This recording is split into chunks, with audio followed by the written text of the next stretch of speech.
Bonjour, c'est Gilles du site boursicoté.com. Voici l'analyse technique des principales paires de devises du marché Forex ainsi que l'analyse de l'or et du pétrole pour les matières premières. Nous sommes aujourd'hui le mercredi 28 novembre 2012.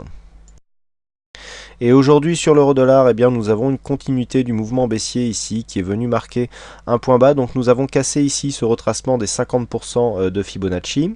La phase de baisse a continué donc jusque sur ce support ici des 1,2886 qui était un objectif potentiel. Les cours se sont retournés, on a marqué ici un retournement sur le MACD avec une configuration légèrement survendue, notamment au niveau du stochastique, même si le RSI était plus lui à la limite. Donc rebond ici, on est en train de valider une cassure de la moyenne mobile 20 exponentielle, ce qui traduirait donc un retour de la tendance plutôt haussière. Quoi qu'il en soit, nous sommes venus attaquer ici la bande de Bollinger inférieure. Il faudrait donc une forte dynamique pour venir assez rapidement tester ici cette zone des 1.3010 pour valider une continuité de cette tendance qui est ici sur le court moyen terme, toujours orientée à la hausse. Donc l'euro-dollar pour l'instant se situe dans une phase haussière très court terme. On est en train de revalider ici, c'est déjà une bonne chose que cette zone ici des 1.2931 ne soit pas redevenue résistance, puisqu'on a ici cette moyenne mobile 20 exponentielle, et qui plus est cette zone ici était déjà précédemment un support, notamment sur cette phase.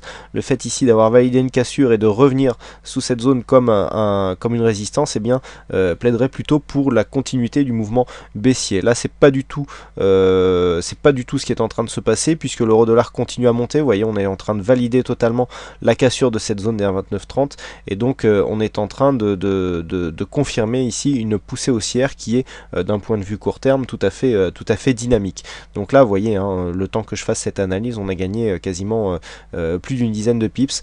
Donc on est clairement ici sur une dynamique de retournement qui devrait être validé par un objectif prochain ici sur les 1.30 naturellement. Une cassure baissière des 1,2880 invaliderait ce scénario. Nous continuons avec le câble, donc la paire livre sterling contre dollar américain qui est toujours portée aussi par une tendance court moyen terme haussière. On a validé ici une cassure des 1,5972. Nous sommes allés marquer de nouveau plus haut ici au-delà des 1,6050 pour venir ici marquer une petite phase de consolidation. Donc aujourd'hui on a continué sur cette phase de consolidation.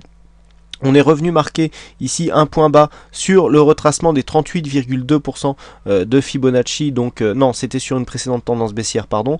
Donc on est revenu ici valider un contact sur cette zone des 1,5973 qui marque quasiment une zone d'overlap ici avec cette zone de récent point haut. Et puis à la faveur d'un retournement qui est en train de se produire, eh bien on est en train d'essayer de retrouver une dynamique haussière avec approximativement la même configuration que ce que nous avions sur l'euro-dollar, sauf que nous avons un petit peu de retard ici sur le câble. Donc la dynamique est plutôt bien orientée ici à la hausse. On est sur une phase de retournement, on n'a pas cassé de point bas significatif, donc la tendance ici de fond est toujours orientée à la hausse. Alors pour invalider ici cette phase, il faudrait continuer à descendre sous les 1,5926 pour se placer dans une rupture, même si on le voit, le support ici commence déjà à être attaqué par cette phase de retournement. Donc attention à peut-être une dynamique qui va devenir un peu moins forte sur le court moyen terme, mais quoi qu'il en soit, la tendance reste orientée à la hausse sur le fond de cette paire de devises.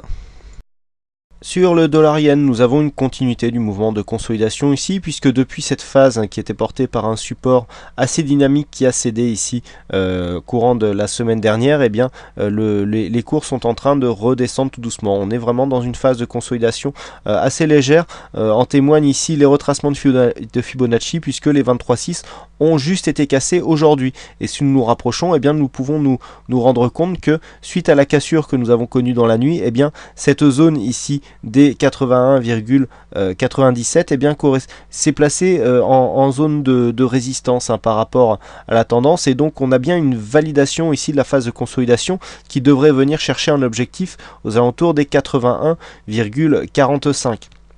Par rapport à cette tendance, on se trouve toujours dans une orientation plutôt haussière, hein, qui fait suite ici à un mouvement moyen terme, je dirais, puisqu'on a monté tout le mois d'octobre et on a cassé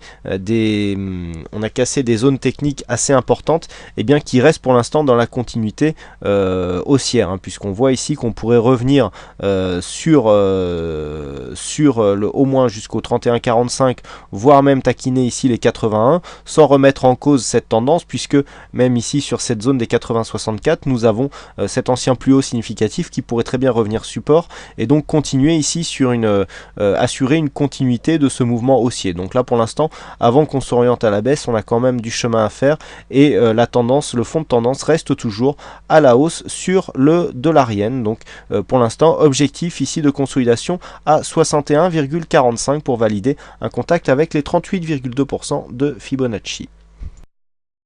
Nous passons aux matières premières et à l'or, donc l'or qui est revenu ici sur sa zone des 1714 au terme d'une phase de hausse ici qui était portée par un support qui avait disparu mais que je vais vous remettre tout de suite. Voilà, on avait ici ce support qui avait été cassé hier et puis suite à la cassure de ces 1739 dollars l'once, et bien les cours, donc la baisse de l'or s'est accélérée, on a marqué une grosse phase d'exagération ici, on rebondit légèrement en retrouvant ici la zone des 1714, hein, puisqu'on est venu marquer un plus bas ici proche des 1706 dollars l'once, hein. On était hier quasiment à 1750, on est venu taper un plus bas ici à 1706. C'est vraiment ça fait vraiment un gros décalage sur l'or. Le mouvement a été très impressionnant dans la journée. Alors au niveau de la tendance de fond, on est toujours dans une phase, je dirais, légèrement haussière, même si on est en train de neutraliser la dynamique, puisqu'on vient rechercher des précédents points bas qui étaient déjà assez significatifs.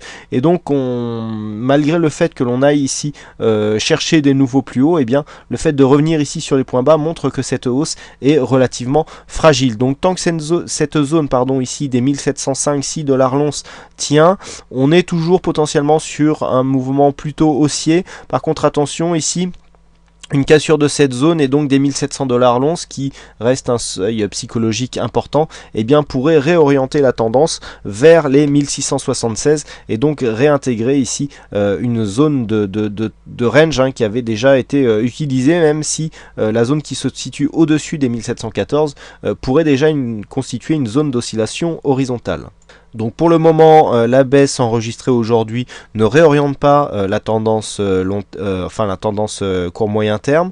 On voit qu'on était sur une phase de reprise plutôt haussière, puisqu'on commençait ici à marquer de nouveaux plus hauts, mais que cette reprise est timide. Vous voyez, on est revenu marquer ici une zone de point haut proche que celle qui avait été marquée mi-octobre, et puis on rechute. Donc bon, on replace la tendance plutôt ici dans une phase neutre, voire légèrement haussière, mais qui finalement ne porte pas autant de dynamique que ce que l'on aurait pu croire ici sur cette première phase, avec ici une phase très dynamique, phase de consolidation. On attendait un relais ici sur cette zone, alors on avait bien cassé ici la zone des 1739, mais cela n'a pas été relayé puisqu'on vient rechercher des nouveaux plus bas. Donc tendance toujours orientée à la hausse, mais avec une dynamique relativement faible, et donc une cassure des 1705 dollars l'once, eh bien, nous replacerait dans une neutralisation de cette tendance. Et enfin on termine avec le WTI, toujours peu de choses à dire sur le WTI ici depuis cette phase de baisse, et donc l'entrée dans ce range, hein, qui continue à délimiter des zones d'évolution. Donc on se situe toujours dans ce range avec une zone ici de point bas qui se situe à 85,20 et une zone de point haut proche des 90 dollars le baril.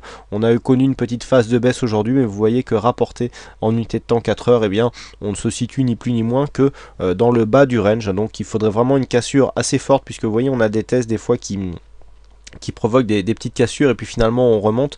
Donc il faudrait une cassure assez prononcée des 85-20 pour provoquer une sortie de cette zone de range, hein, telle que nous l'avons ici sur cette phase, hein. Les indicateurs sont plutôt ici dans une optique de rebond, hein. Au niveau des oscillateurs, on est à la limite de la survente ici.